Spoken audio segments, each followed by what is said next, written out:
নমস্কার সবাইকে।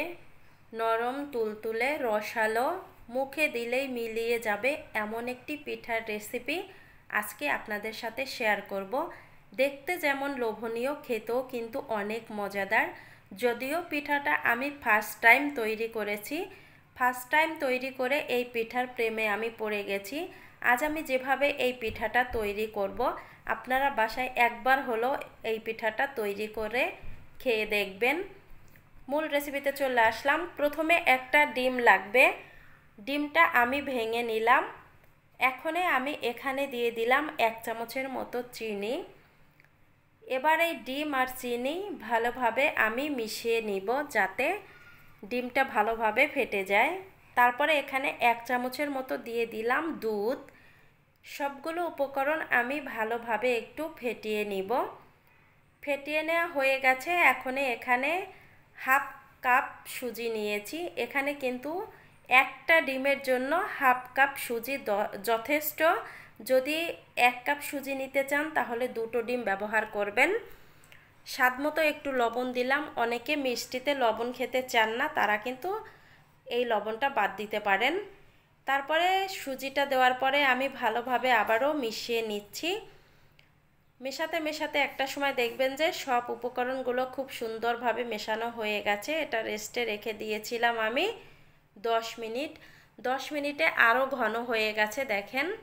এখন আবারও একটু ফেটিয়ে নিব আমি যাতে ভালোভাবে মিশে যায়। আর এখানে একটা টিপস বলে দেই, এখানে কিন্তু অবশ্যই একটু বেকিং পাউডার ব্যবহার করবেন। বেকিং পাউডার ব্যবহার করলে ভালো রেজাল্ট পাবেন। আমি এখানে হাফ চামচেরও কম বেকিং পাউডার দিয়েছিলাম।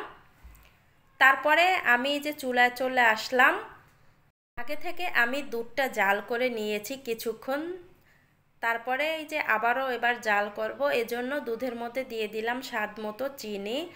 জাল করতে করতে আমার এই যে দুধটা প্রায় অনেকটাই ঘন হয়ে গেছে। চিনি দেওয়ার পরে আরও অনেকক্ষণ জাল করে নিয়েছি। এটা এক চুলায় জাল হতে থাক, অন্য চুলায় আমি চলে আসলাম এই পিঠাগুলো ভাজি করার জন্য।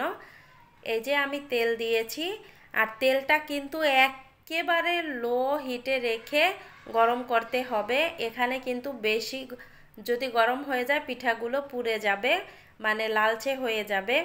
আমি অল্প অল্প করে দিয়েছি, দেখেন ফুলে ডাবল হয়ে গেছে। আর একা একাই কিন্তু ফুলে গেছে, তেলের উপরে ভেসে উঠেছে। যদিও আমার 2-1টা পিঠা কিন্তু লাল হয়ে গেছে। এগুলো হচ্ছে তেলটা প্রথমে যেগুলো আমি দিয়েছিলাম পিঠা, সেগুলো একটু লালচে হয়ে গেছে। সাদা করে ভাজি করবেন, এর পরেরগুলো আমি দেখিয়ে দিব।